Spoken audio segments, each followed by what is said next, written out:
Listo.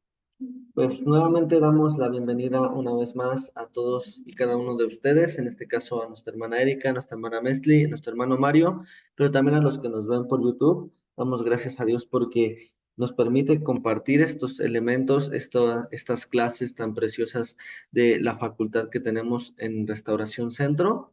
Gracias a Dios porque podemos el día de hoy terminar la regla tercera de la hermenéutica, en la cual pues espero que ustedes hayan podido practicar un poco y pues hayan podido leer la palabra de Dios en esta semana y poder ver que pues la parte del contexto es muy importante tenerla presente. ¿Por qué? Porque una vez leyendo lo que está arriba y abajo del texto, podemos nosotros tener la oportunidad de pues tener esta revelación y sobre todo que no caigamos en lo que muchos cristianos caen.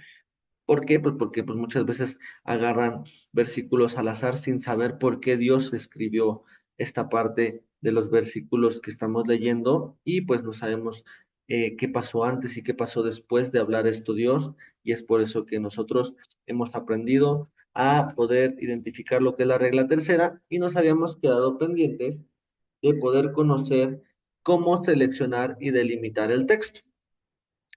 Como lo habíamos visto en la clase pasada, vimos cómo unos pequeños tips de cómo poder seleccionar y delimitar un texto para poder saber cuál es su antetexto, cuál es su posttexto, y pues obviamente junto con el texto recibe el nombre de contexto. Entonces, antes que todo, vamos a poder orar, vamos a poder presentarle este tiempo de clase a nuestro Dios y que sea Él el que nos enseñe primero que todo, cómo terminar la regla tercera y poder empezar con la regla cuarta de la hermenéutica. Así que vamos a cerrar nuestros ojos y vamos a orar.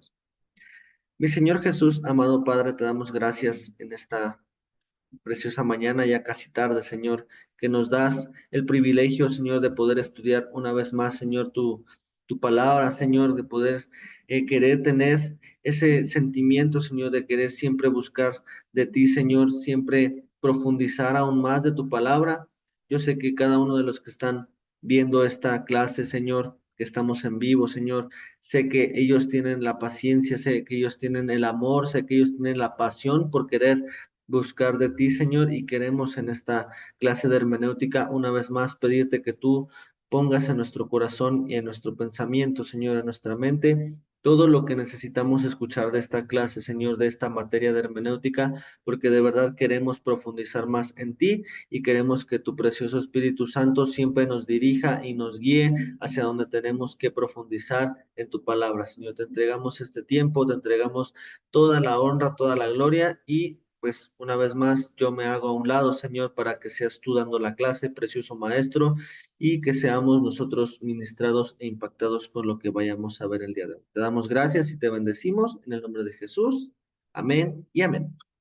Pues bueno, ahora sí, para poder pues un poquito reflexionar y un poquito recordar lo que vimos la clase pasada, nos quedamos en cómo seleccionar y delimitar un texto y pues que obviamente en la regla tercera nos permite hacernos la pregunta de cómo seleccionar o cómo delimitar un texto para enseñar o para estudiar. Y veíamos que teníamos tres diferentes pasos, creo que son cuatro, en los cuales necesitamos primero que todo buscar la dirección de Dios para que el mensaje o estudio sea direccionado por el Señor, porque sabemos que pues obviamente cada uno de nosotros tenemos una vivencia diferente, ¿no?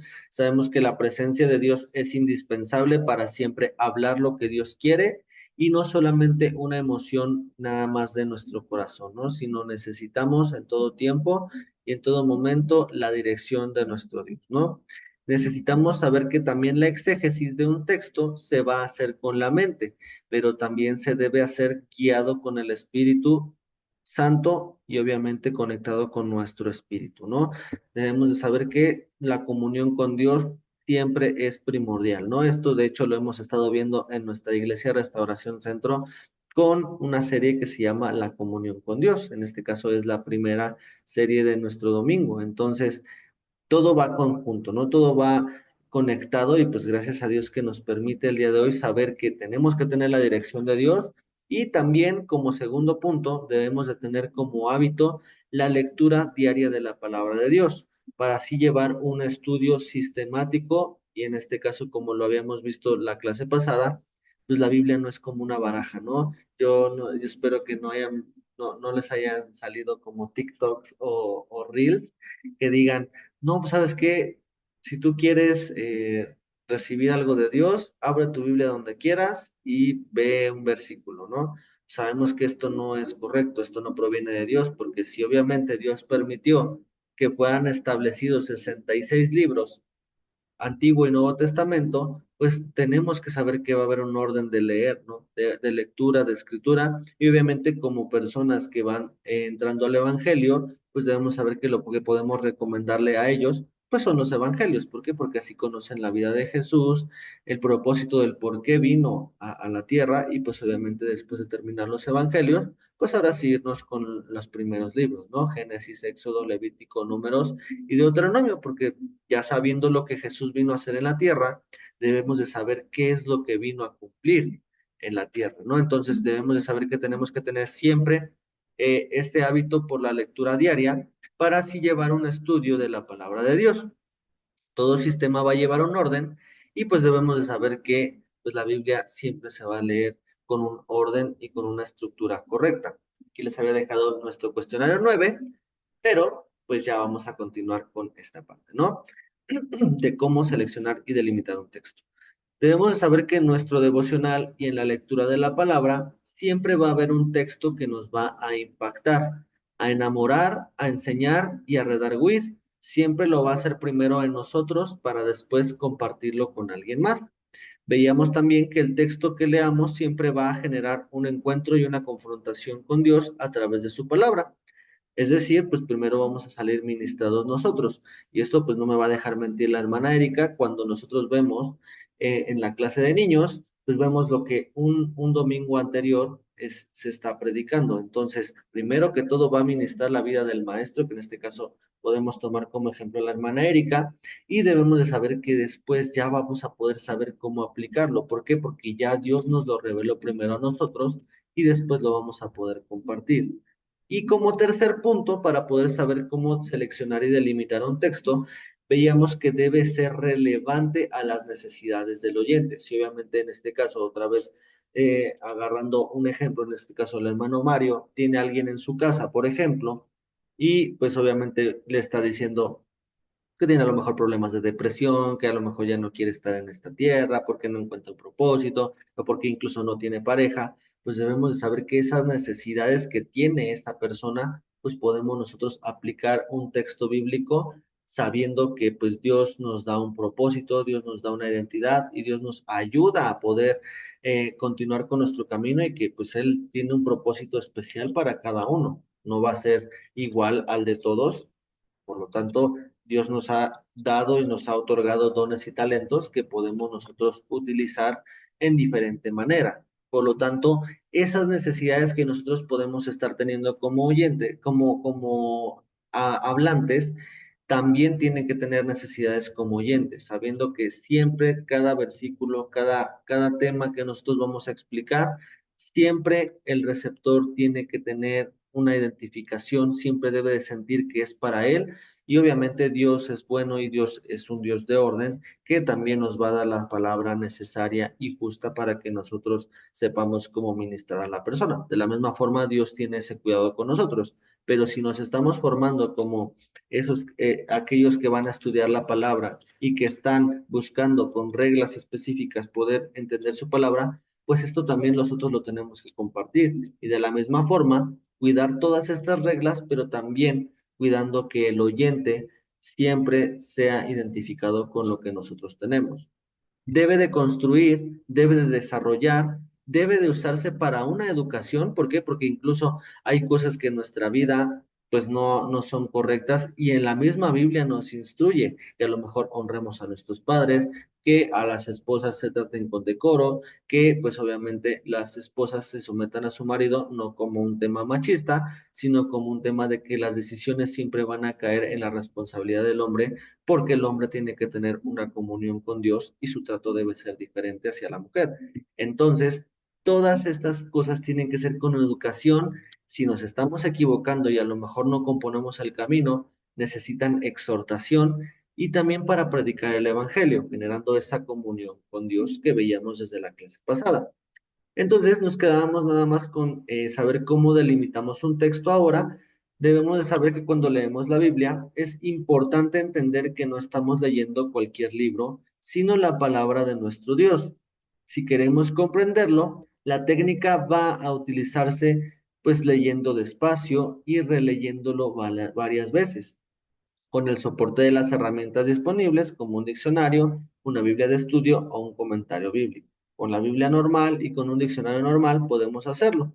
Entonces, el siguiente paso para poder delimitarlo va a ser estructurarlo en secciones, en párrafos, en frases y palabras importantes. Es decir, como si nosotros tuviéramos nuestro pollito recién cocido, vamos a desmenuzar el texto lo más que se pueda. ¿Para qué? Para que sea más fácil de nosotros encontrar un principio y un fin.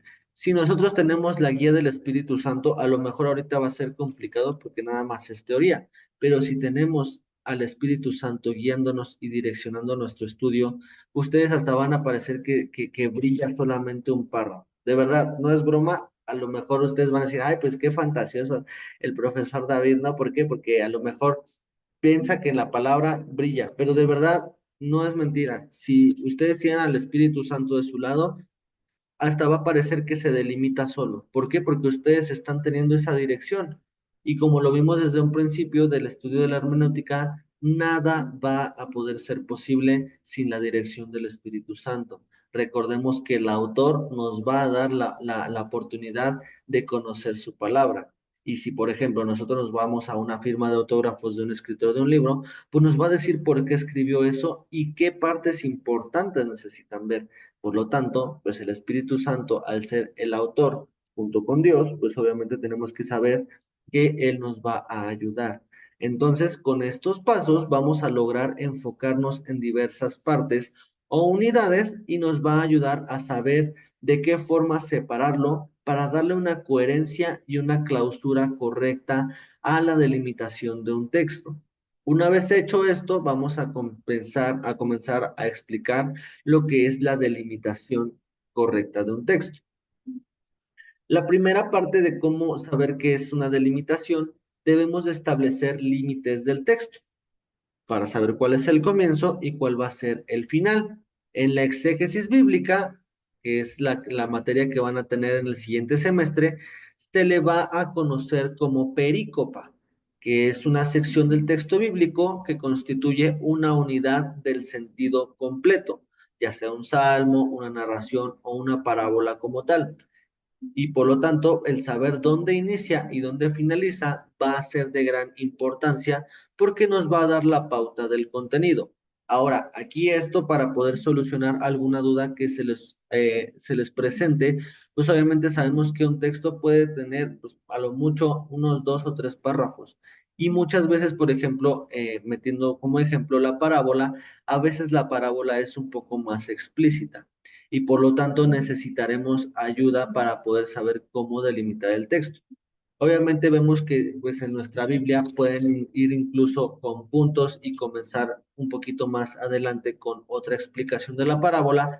Esa puede ser un tip para poder delimitar un texto. Obviamente no debe de ser nada más como yo quiera, ¿no? Como yo les esté explicando, sino ustedes van a poder a lo mejor la primera parte identificarla y su contexto va a ser lo que se escribió antes de que empezara la parábola y después de que se explica la parábola. Si ustedes quieren tomar un párrafo del medio, tienen que ver lo que se explicó antes de ese párrafo de texto que ustedes están seleccionando y lo que se dice después. No hay un orden como tal, no nada más debemos decir, ah, pues nada más arriba nosotros lo tenemos que seleccionar y ya no, sino ustedes, conforme a la dirección y como lo veíamos anteriormente, conforme a las necesidades que estamos teniendo, vamos a saber cómo delimitarlo y cómo seleccionarlo para que no sea algo, pues, como un robot. Sí tenemos una estructura, sí tenemos un orden de la regla tercera, pero necesitamos siempre la inspiración del Espíritu Santo para que esto necesitemos darle una pauta al contenido conforme a nuestras necesidades. Va a ser difícil y va a ser un poquito difícil al principio, Pero como toda práctica, pues yo me imagino que todos sabemos andar en bici. Yo sí sé andar. ¿Ustedes saben andar en bici? Bueno, en este caso la hermana Mesli no sabe, pero si usted se dedicara, hermana Mesli, a poder entrenar, a poder querer andar en bici, va a ser un proceso que al principio va a ser difícil. ¿Por qué? Porque uno se va a querer ir de un lado al otro. Pero una práctica va a ser algo que cotidianamente se haga para que nos volvamos unos expertos en andar en bici. En este caso, para delimitar un texto, necesitamos paciencia y necesitamos perseverancia para que este elemento nos ayude a delimitar un texto.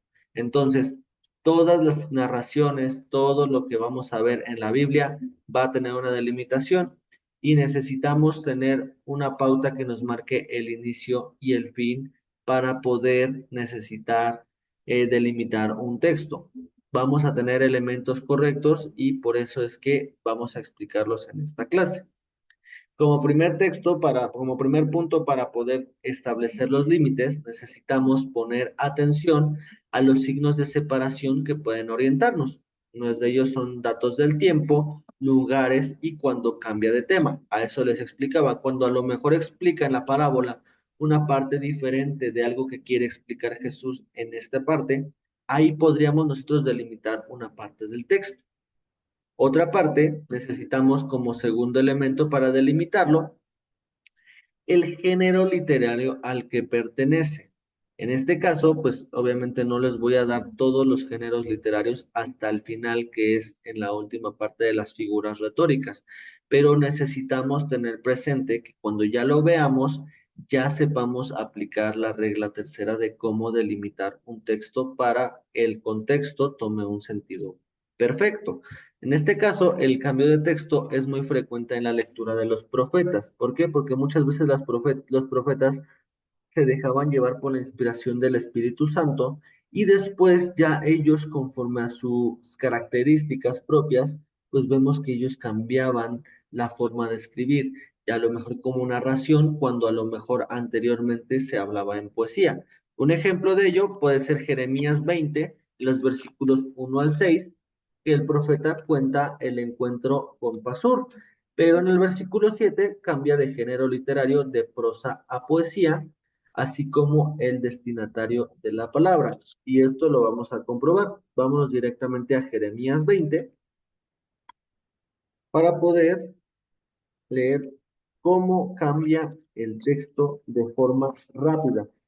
A lo mejor al principio va a ser como un poquito imperceptible saber cómo cambia, pero si se dan cuenta también, uno de los que hablan así es el rey David. En este caso, el rey David en los Salmos a veces dice, líbrame del mal, pero después vemos que cambia y ahí dice, y yo sanaré su tierra. O sea, ahí es como si Dios hubiera intervenido y cambia de género literario. ¿Por qué? Porque él está hablando en poesía y después dice que el rey David, pues en este caso ya después dice que él va, no sé, por ejemplo, a tener un estirpe diferente, ¿no? En este caso, de su mismo linaje va a salir el rey. Y entonces vemos que esas diferentes partes son esos cambios de ritmo, esos cambios de género literario, para que nosotros sepamos cómo ubicarlos. Debemos saber que incluso a veces cambia de persona. Uno está hablando en primera persona un texto y después empieza a hablar en género de tercera persona.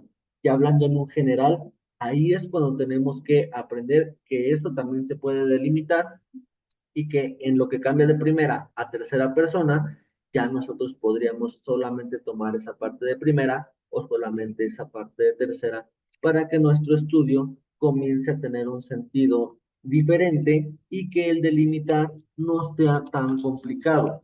Estos son pequeños tips y ya vámonos directamente a Jeremías 20 del 1 al 6. Se los voy a leer rápido para que tengamos tiempo de cerrar la regla tercera y comencemos con la regla cuarta. Dice el versículo 1. El sacerdote Pasur, hijo de Imer, que presidía como príncipe en la casa de Jehová, oyó a Jeremías que profetizaban estas palabras. ¿Se dan cuenta? Está hablando Jeremías en tercera persona. ¿Por qué? Porque está hablando como que le hablaba a Jeremías, no decía, me habló a mí. El 2 dice, y azotó Pasur al profeta Jeremías y lo puso en el cepo que estaba en la puerta superior de Benjamín. la cual conducía a la casa de Jehová. Y el día siguiente Pasur sacó a Jeremías del cepo. Le dijo entonces Jeremías: Jehová no ha llamado tu nombre Pasur, sino Magor Misabib, porque así ha dicho Jehová: He aquí, haré que seas un terror a ti mismo y a todos los que bien te quieren, y caerán por la espada de sus enemigos, y tus ojos lo verán. Y a todo Judá entregaré en manos del rey de Babilonia, y los llevará cautivos a Babilonia, y los matará a espada. Si se dan cuenta, a partir del versículo 4 cambia de persona, porque ahí interviene Dios y empieza a hablar. Ahí podríamos utilizar del versículo 1 al versículo 4 solamente delimitar esta parte de texto. Pero para que nosotros sepamos que la profecía contra Pasur, vemos que en el versículo 19 habla de una señal de una vasija rota. Entonces viene una parte de juicio hacia una parte de Israel. Y ahora, en el versículo 20 pues se habla contra Pasur. Pasur, pues obviamente es una persona que presidía como príncipe en la casa de Jehová. Entonces, vamos a seguir leyendo la riqueza de estos Se está perdiendo su audio, pero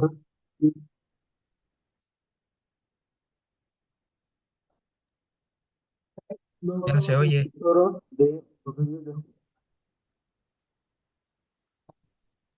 No se escucha. No se escucha, mi hermano. ¿No se escucha? Se fue perdiendo su audio, como que se tapó el micrófono o algo así. A ver, ¿ya se escuchará mejor? ¿Sí? Ah, ok. Vale. Entonces ¿se nos quedamos en el 5? ¿Se dejó de escuchar en el 5? Ok. Y se entregará a sí mismo toda la riqueza de esta ciudad, todo su trabajo, todas sus cosas preciosas, y daré todos los tesoros de los reyes de Judá en manos de sus enemigos, y los saquearán, y los tomarán, y los llevarán a Babilonia. Tu Pasur y todos los moradores de tu casa iréis cautivos, estarás en Babilonia, y allí morirás, y allí serás enterrado tú y todos los que bien te quieren, a los cuales has profetizado con mentira. Y vamos al versículo 7, que incluso tiene como subtítulo Lamento de Jeremías. Ahí se cierra por completo un género literario y empieza el lamento de Jeremías.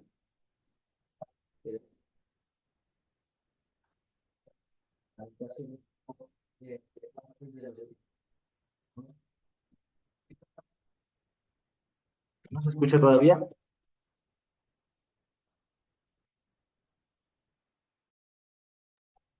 Es que no sé si cuando hace el movimiento de con su Biblia, no sé si tape el micrófono y su voz ya deje de escucharse, así porque como que sube su Biblia y dejamos de oír Algo su así. voz, Ajá. algo así Ok, más o menos. muy Como si bien. se tapara el micrófono. Ya me escucho mejor ahora sí.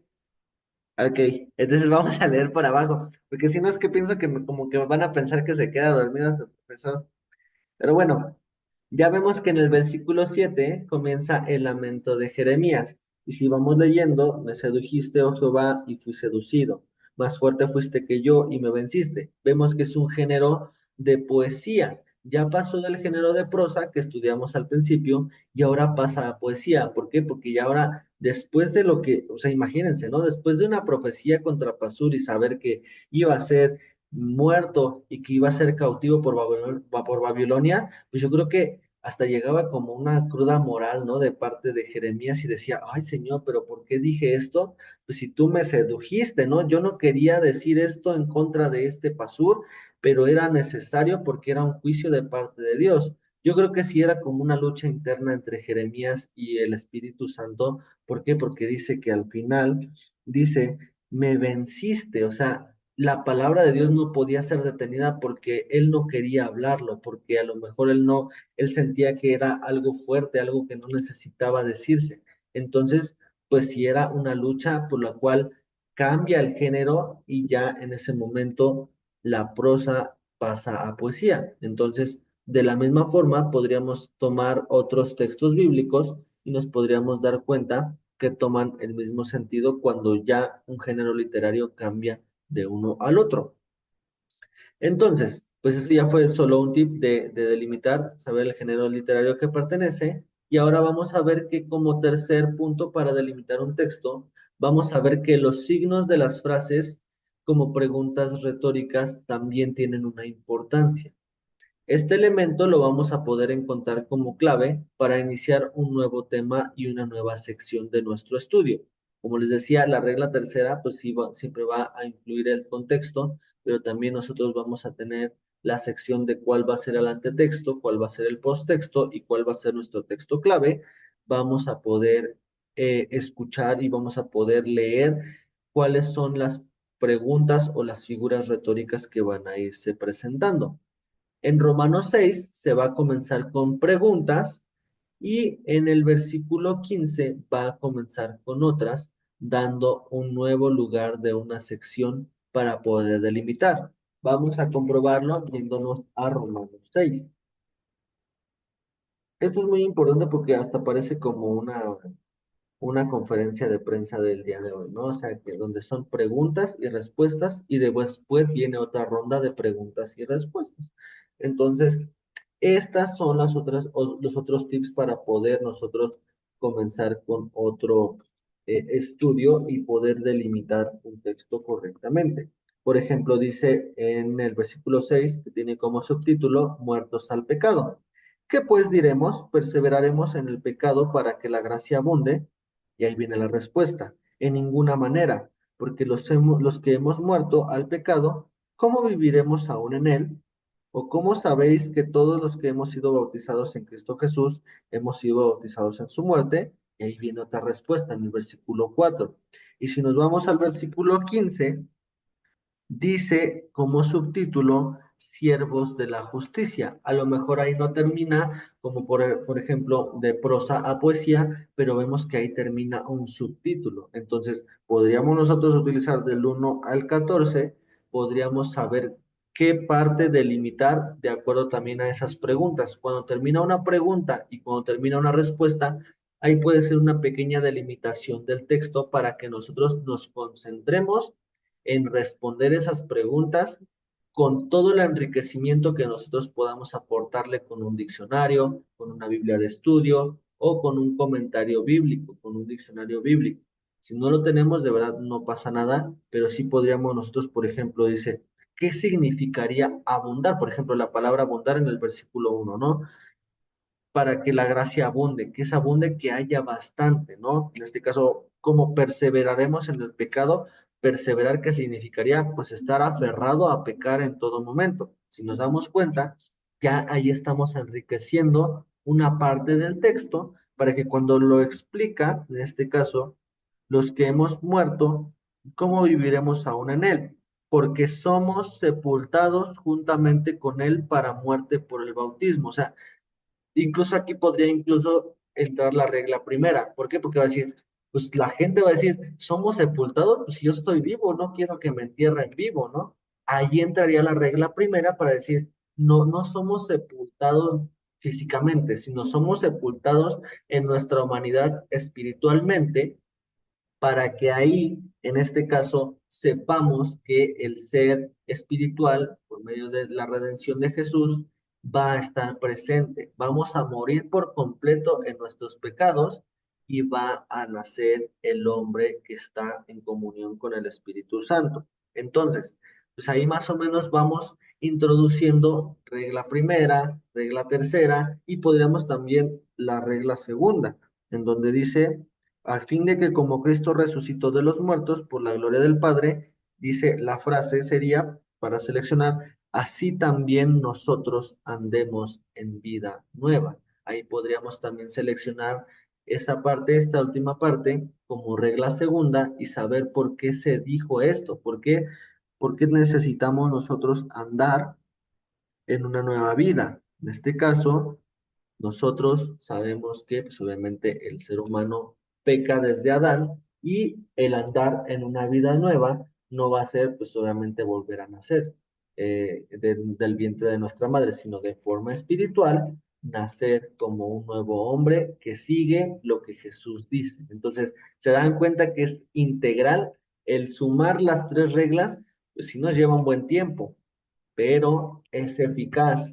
Y a lo mejor ustedes no van a querer meter las tres reglas y solamente metan la regla tercera, donde sepan qué dice el contexto, el antetexto y el posttexto. Por ejemplo, nos podríamos ir como ejemplo del saber por qué Pablo hablaba de muertos al pecado.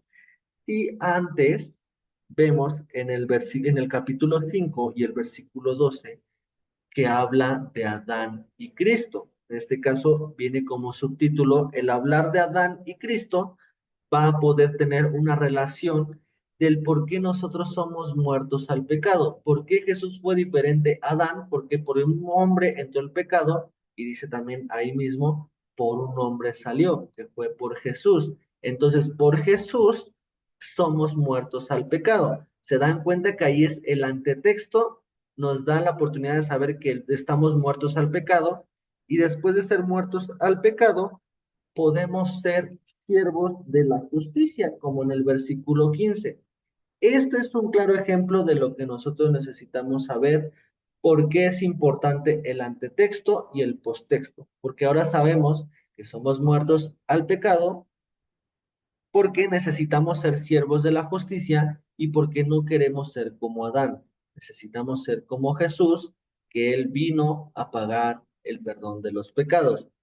¿Les quedó alguna duda o algo de cómo estamos explicando esta regla tercera y cómo delimitamos el antetexto, el posttexto y el contexto? ¿No? ¿Todo bien? Bueno, si llegan a tener dudas, de verdad, pueden alzar su mano y pueden abrir su micrófono, que digan, ¿sabes qué? Estoy perdido, no pasa nada. Lo volvemos a estudiar, pero este tercer punto, como signos y preguntas, nos va a ayudar a poder explicar mejor esta regla. A este tercer punto se le debe de agregar también lo repetido, que puede aparecer una frase que actúa como encabezado para poder introducir un final al concluir. Un ejemplo de estas son: entonces, por lo tanto, por tanto, pero, sin embargo, o mientras tanto. En este caso, pues vemos muchísimos, ¿no? Por ejemplo, en el versículo 10 del capítulo 6 dice, porque la muerte no se enseñoreará más de él. Y otra vez dice, no, porque en cuanto murió al pecado, murió una vez por todas, mas en cuanto vive, para Dios vive. Y ahí viene el 11, otra delimitación. Así también, mas en cuanto vive, para Dios vive. No, así también vosotros consideraos muertos al pecado, pero vivos para Dios en Cristo Jesús, Señor nuestro. Entonces, nos damos cuenta que ahí son pequeñas delimitaciones que incluso no importa si son grandes o pequeñas, a lo que nosotros querramos delimitar va a ser la forma que nosotros llevemos a cabo el estudio. No va a ser igual el estudio de la hermana Erika con el estudio de la hermana Mesli. De verdad, no pasa nada si ustedes solo delimitan una pequeña frasecita. Lo que dice antes y lo que dice después nos va a permitir conocer el por qué se está diciendo esto. Y entonces, para finalizar la explicación de cómo delimitar, una vez que se delimita, puede comenzarse a estudiar el contexto de la frase para poder entender en su totalidad el tema central del mismo. Y nada más para poder cerrar la explicación de esta regla tercera, solamente vamos a un significado técnico de lo que significa el contexto. La palabra contexto se deriva del latín cum, que indica la idea de asociación y compañía, y textum, que significa el tejido o la trama. Entonces, esta parte, uniéndolas, es la asociación del tejido, o sea, es una composición grande de tejido, y es el marco que nos permite expresar la conexión de sus diferentes partes para hacer del texto un todo coherente, para que tenga una razón de ser del por qué se escribió.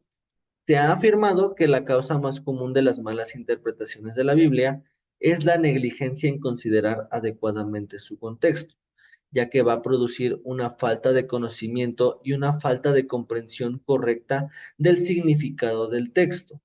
Cuando los versículos se van a obtener de la concordancia, no se toma en cuenta el contexto. La concordancia es la última parte de la Biblia que algunos tienen, que vienen palabras clave, ¿no? Entonces, en este caso, en la concordancia no se respeta el contexto. por lo que se puede perder el auténtico significado de las cosas, pero también nos ayudaría para poder nosotros leer y releer varios textos para saber si queda con la explicación que nosotros quisiéramos dar. Si, por ejemplo, nos vamos a una palabra, no sé, una palabra vida, podríamos nosotros empezar a desarrollar la palabra vida y saber que es primero que todo, la vida que nos dio ahora Jesús. ¿Por qué? Porque nosotros éramos muertos en el pecado. Entonces, podríamos buscar en nuestra concordancia vida y a lo mejor podríamos relacionarlo con Génesis 1, ¿no? Con Génesis 4, ¿no? O Génesis 3, donde explica que le dio soplo de vida. Estamos de acuerdo que no habla de lo mismo. Ahí podríamos nosotros comenzar a diferenciar de saber cómo lo que dice antes y después de la palabra vida en Génesis no tiene nada que ver con la vida que Jesús nos dio. Sí va a ir relacionada, pero ya con un estudio mucho más profundo, pero de primera instancia no concordaría la palabra de Génesis con la otra palabra que nosotros podríamos tomar como punto de partida de saber que Jesús nos dio vida con su muerte. Entonces, podríamos tomar otro versículo de la concordancia, pero siempre nos va a obligar a leer lo que dice antes y después para saber si de lo que estamos hablando va a tener una coherencia correcta. Por lo tanto, vamos a saber que eh, la negligencia de no tener esta parte de la concordancia nos va a hacer perder el auténtico significado. Un versículo sacado del contexto puede ser un arma peligrosa. ¿Por qué? Porque muchas veces y muchas religiones utilizan este método y es muy peligroso. ¿Por qué? Porque incluso hasta se andan peleando en redes, se andan peleando en la calle, se andan peleando afuera de la misma iglesia, sabiendo que no es cuestión de pelear, sino solamente de entender cómo se explican las cosas. Obviamente ya no vamos a tener como injerencia si la otra persona empieza a pelear, pero de nuestra parte ya no vamos a pelear con la misma forma por defender el Evangelio. Si nosotros explicamos correctamente la palabra, ahí el Espíritu Santo va a actuar en la persona que lo está escuchando y va a quedar conforme con lo que se está explicando, siempre y cuando sea correcto. En este caso, pues muchas de las cosas que algunas religiones están peleando o que algunas religiones están como tratando de explicar con un solo versículo, pues no lo sustenta toda la Biblia, ¿no? Sabiendo que a lo mejor algunas personas solo creen en Jehová, sabemos que Jesús fue el Hijo de Dios. ¿Por qué? Porque no hubiera permitido nunca Jesús que alguien se inclinara. ¿Por qué? Porque solamente ante Dios se podían inclinar. Y de esa misma forma podemos explicarle a esas personas que solo creen en Jehová que Jesús también fue Dios. Entonces, no estamos peleando, sino estamos respetando que todas las palabras que vienen como tal en la palabra tienen un antes, un después y un intermedio. Por lo tanto, no podemos tomar palabras al azar y necesitamos concientizar con amor que un versículo sacado del contexto es un arma peligrosa porque hasta divide gente. De verdad, es algo que es necesario que nosotros entendamos y sepamos aplicar con amor, porque yo me imagino que ustedes tienen a alguien alrededor, vecino, familia, que produce estas cosas y nosotros debemos ayudar a evitar estas confusiones, a evitar estas divisiones y necesitamos compartir correctamente la palabra de Dios. ¿Cómo vamos a cerrar la tercera regla? Sabiendo que en los versículos del contexto podemos encontrar expresiones o ejemplos que nos van a aclarar y precisar el significado de la palabra que es confusa. A veces también esta palabra confusa puede aclarar el contexto cuando se tiene un significado de la misma. A veces una palabra que parece expresar una idea general y absoluta se debe de tomar en un sentido restrictivo solamente especificando esto, según lo que determine el contexto, o el conjunto de las declaraciones de la escritura en asuntos de doctrina. Por ejemplo, las explicaciones de Jesús, pues vamos a ver que todo lo que se explicaba en ese mismo momento, pues debe de tener un carácter solamente restringiendo lo que estaba diciendo específicamente Jesús, porque se puede abrir, dependiendo del contexto, cada uno de los significados que el diccionario, por ejemplo, un diccionario físico nos traiga. En este caso, salvación, pues podemos aplicarlo, ¿no? Salvación de nuestras vidas o salvación de algún peligro, de algún mal. Ahí pueden ser la delimitación diferente. Por último, para aplicar la regla tercera correctamente, no tenemos que olvidar que a veces, tan solo por el contexto, se puede determinar si una expresión se puede tomar al pie de la letra o necesitamos tomarlo como una figura retórica. ¿Como qué? Como una similitud, como una parábola, como algo que no tiene que tomarse físicamente. Una de ellas, por ejemplo, es el Apocalipsis, que algunas sí son figuras y algunas son cosas totalmente reales que van a suceder en un futuro. Por lo tanto, el contexto nos va a ayudar a saber si es tomada como una figura real o una figura que es retórica. Por lo tanto, aquí vamos a necesitar toda la total atención de que lo que leamos va a ser 100% lo que estemos buscando siempre aclarar en cualquier texto. Entonces, nos queda el cuestionario 10, que es una pequeña explicación, selección y delimitación en el tercer punto. Primero que todo vamos a responder cómo se selecciona un texto, cuáles son los pasos para delimitar el texto, que son los 3 pasos que vimos en esta clase, y aplicar selección y delimitación en un texto que hable de la omnipotencia de Dios. Debe contener un versículo, una explicación y la aplicación de la regla tercera, herramientas de estudio que ustedes hayan aplicado, no importa si solamente es el diccionario y la Biblia normal, y su conclusión. La conclusión son sus propias palabras, lo que ustedes entendieron de aplicar el contexto en esta cita de la omnipotencia de Dios que ustedes elijan. Entonces, no está muy difícil, pero si ustedes tienen alguna duda, lo podemos hacer la siguiente clase. ¿Por qué? Porque ya llevamos 10 cuestionarios de 13 y no hemos hecho una revisión. Todavía nos queda, pues prácticamente estamos todavía en marzo, entonces todavía podríamos aplicar varias de estas clases que todavía nos quedan, de aquí a julio, para poder aplicar la revisión y poder utilizar muchísimos más ejemplos conforme a lo que ustedes necesiten, de verdad, siéntanse en la confianza, vamos con tiempo, en verdad se me está haciendo súper rápido la explicación con ustedes, pero en el semestre pasado acabé justito. Entonces, ahorita estamos en marzo y ya estamos en la regla tercera, podríamos irnos con la cuarta y la quinta y ya prácticamente estaríamos terminando, prácticamente en 2, 3 clases ya terminaríamos el estudio de la hermenéutica y por eso es que me urge con ustedes saber cómo van con sus cuestionarios.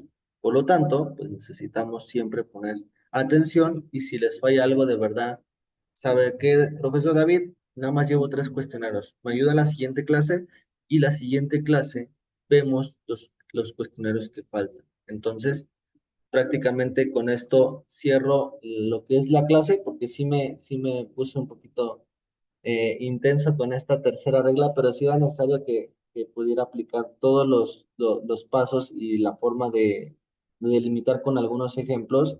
Y pues ya la siguiente clase nos vamos con todo con la regla cuarta, que prácticamente son muy poquitas diapositivas. Déjenme, les digo cuántas son. Son prácticamente 10 diapositivas. Entonces, 10 diapositivas, la próxima clase nos las aventamos. Eh, y pues primero antes vamos a explicar lo que son los cuestionarios, ¿no? Entonces, si llegan a tener cualquier duda, por favor, coméntenmelo y empiecen a practicar con este cuestionario 10 lo que es la omnipotencia de Dios y aprendamos a seleccionar y delimitar el texto. Entonces, pues vamos a cerrar orando, vamos a cerrar este tiempo dándole gracias a nuestro Dios porque ya tenemos otro elemento más para poder leer su palabra y estudiarla. Entonces, vamos a cerrar nuestros ojos y vamos a orar. Señor Jesús, te agradecemos por esta clase que nos diste el día de hoy.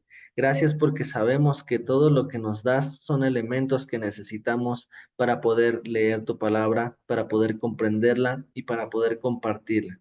Te pido que tú bendigas, por favor, a nuestro hermano Mario, a nuestra hermana Mesli y a nuestra hermana Erika, Señor, sabiendo que ellos son unos valientes por haberse metido a esta facultad, porque son 3 años de su vida que están poniendo en interés por ti, Señor. Ellos están buscando crecer en ti para gloria y honra de tu nombre. Te pido que les sigas dando entendimiento, que les sigas abriendo su entendimiento, que les sigas dando, Señor, de tus fuerzas, de tu poder, y por favor, Señor, honra sus vidas porque ellos han destinado este tiempo para conectarse y para que tú les hables y para que ellos se sigan preparando para ser mejores servidores tuyos. Te doy gracias por sus vidas, te doy gracias por la clase y permite que la siguiente clase podamos ver la regla cuarta, responder cuestionarios y Señor, cuida a cada uno de mis hermanos, sabiendo que hay actividades después de esta clase, las cuales necesitan también tu dirección. Te damos gracias y te bendecimos en el nombre de Jesús. Amén y amén. Pues bueno, ahora sí me despido de ustedes. Les mando un fuerte abrazo. Dios les bendiga, hermano Mario, hermana Mesli, hermana Erika, y los que están en YouTube, Dios les bendiga y nos vemos la siguiente clase. Dios les bendiga. Bye.